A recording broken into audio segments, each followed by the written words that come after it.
Santa Ynez Valley, 56 acres of vineyard.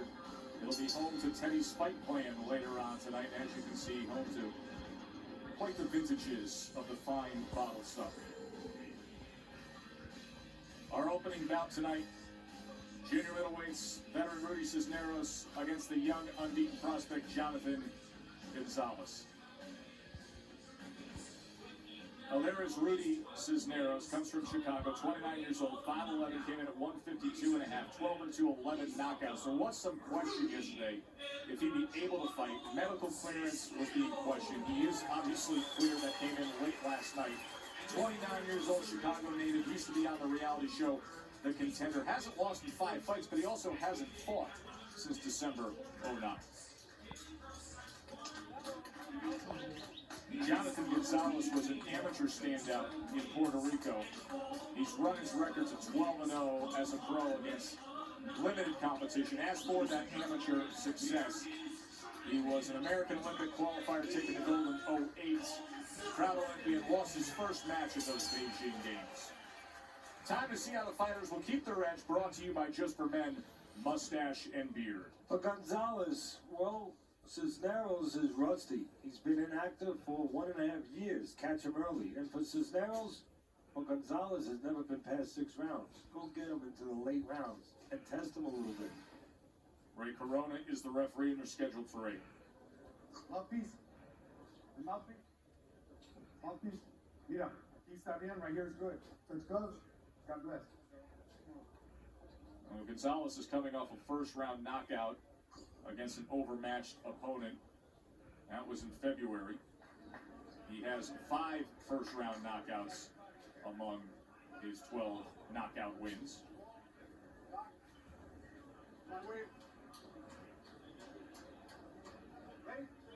Ready? You mentioned it, Joe. Cisneros, very inactive. 1 year and 5 months since his last fight, and before that, another gap. He was off 1 year and 4 months. So we'll see how that affects him. That would affect him early more than late. The rust would show itself early and would start to fall off later in the fight, if he gets later.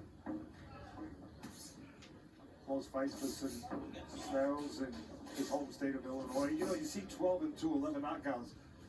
For Cisneros, first thing you think is power or very poor opponents. Well, 9 of his 12 opponents had losing records, and worse than that, he was knocked out once in his career.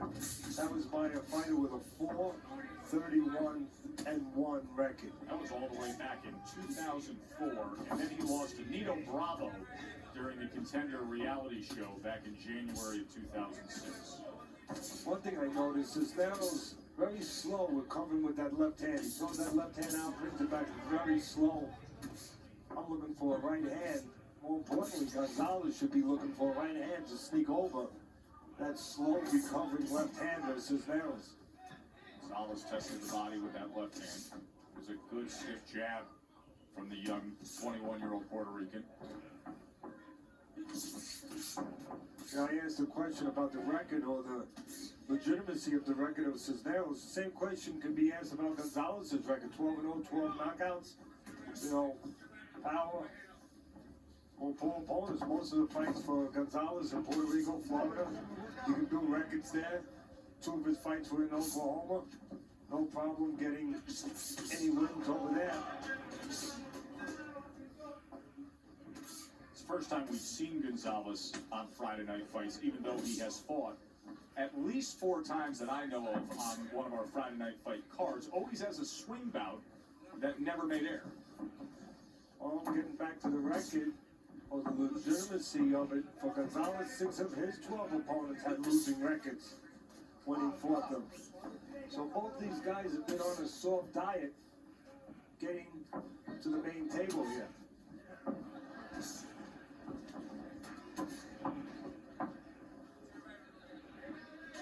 We told you about how Gonzalez has had fast starts in his career, and the concern with Cisneros with the layoff. Would he start slow tonight? And we're coming to the final 20 seconds of round number 1 here.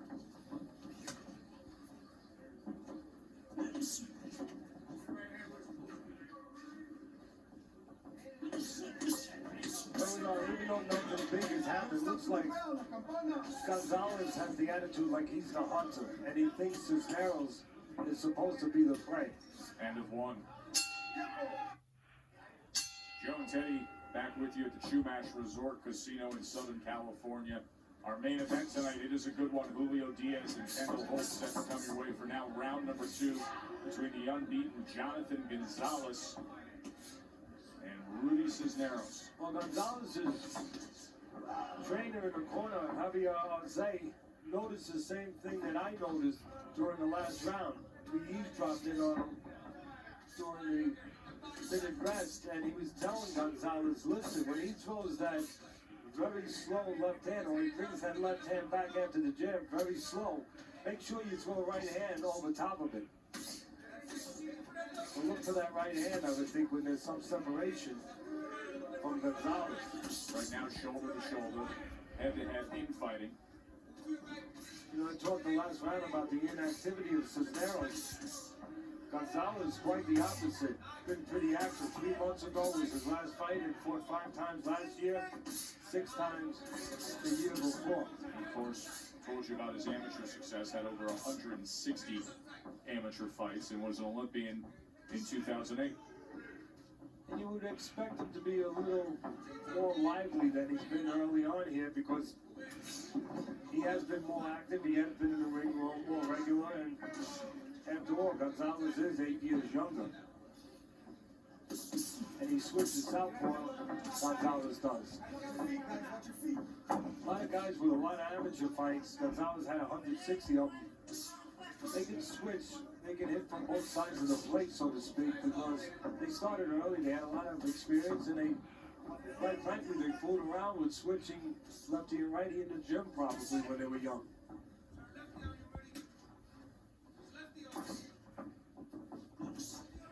Just like a baseball player that starts real young, better chances to switch hitter. Start real young. It's easier to take a kid, he's pliable at that age, Joe. Give him the bat and both sides of the plate. There's a left hand to the body from the now southpaw facing Gonzalez. Gonzalez doesn't look comfortable from the southpaw position. He looks much more at ease and relaxed and just set a rhythm from the orthodox position. I notice Gonzalez every once in a while pulls straight back. That could be a window of opportunity for Cisneros.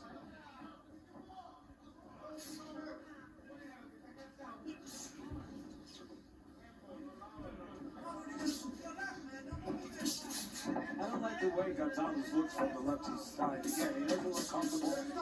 Every once in a while he pulls straight back. He can be very vulnerable to that left hook if Cisneros steps with him. See how he comes out in the next round. All experiences and things I went through, that's made me the person I am today. If not for boxing, I'll probably be locked up too. The whole wall was filled with bullet holes. Every last one of my close friends growing up was in jail.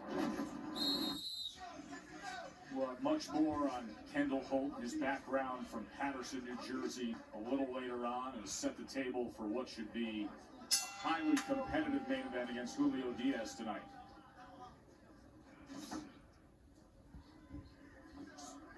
Let's look at the CompuBox numbers so far. The total punches through 2 rounds between Cisneros and 21-year-old unbeaten Jonathan Gonzalez. You see a 41-39 connect edge for Cisneros. A big adjustment for Gonzalez. You know, early on he was looking like he was trying to be the boss walking forward. Now he's trying to be the matador. Moving around with his hands down, staying out of range a little bit, and do some counter punching as Cisneros tries to come forward. Major League Baseball coverage Sunday and Monday on ESPN. Sunday Night Baseball presented by Taco Bell. Red Sox and Yankees at 8 o'clock. Then Monday Night Baseball, Phillies and Cards at 8. I like Gonzalez a lot better as an orthodox fighter from the position he's in now. Again, in the last round, he turned southpaw.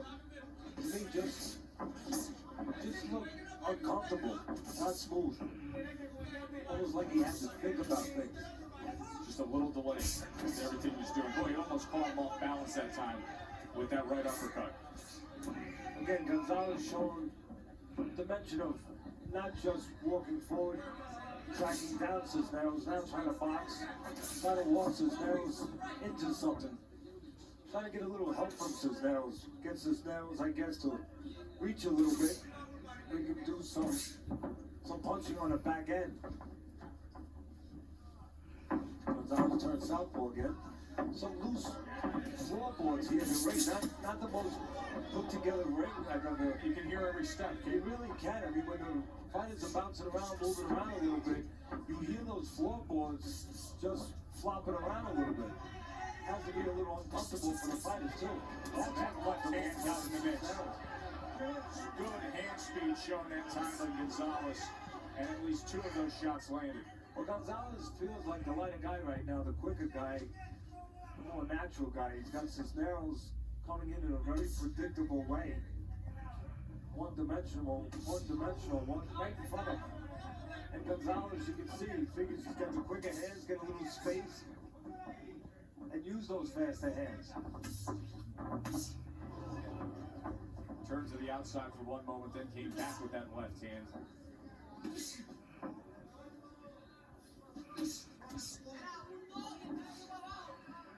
Cisneros is a perfect example of a guy who's being aggressive but not effective. Not coming in behind his jab, getting tattooed on the way in, getting timed on the way in. The jab's not there for Gonzalez. The jab's not there, keeping Mr. Gonzalez busy. End of 3. When you want to counter, you got to make the guy miss first. Gonzalez, you can see right there, reaches back, makes Cisneros miss. He pulls back, makes him miss, and then counters with a left hook. Those are the dangerous way, Gonzalez. Usually you want to move your head to the side, make that punch miss. He took a chance. He pulled back. His timing was right, and he got away with it. You better be careful there, Mr. Gonzalez. If your timing's not perfect, pull back like that, you're the one who can get caught. Gonzalez is trying to not step in any potholes here in his 13th fight of his pro career. Against limited opposition, he's run his record at 12-0 with 12 knockouts. So a nice count on the left hand by Gonzalez on that replay. Again, pulling back, timing it right, making Cisneros make a mistake, come up short. Gonzalez says that his left hand is where he gets confident. His left punch. See the aggression from Cisneros, but Gonzalez seemed to get the best of it on that last exchange. Now Cisneros working very well on the inside, letting his hands go. Well, Cisneros should work on the inside. He's a slower guy on the outside, so when he gets inside, he should make a little hay. There's a right hand to the body by Cisneros. Get a little something done on the inside. Also a good reason to go to the body for Cisneros. Gonzalez showed us the last round he likes to use his legs. No better way to take those legs away from Gonzalez than to go downstairs. Put a little water in the basement.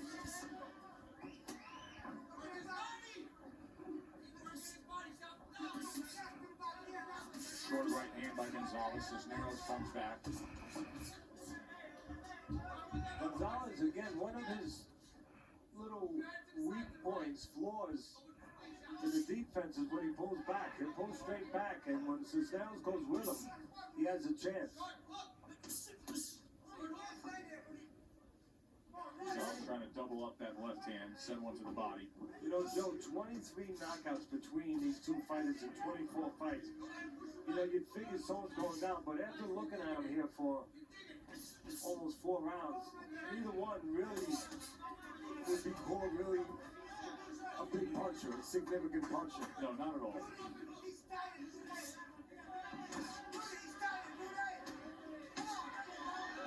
The best work of the fight for Cisneros.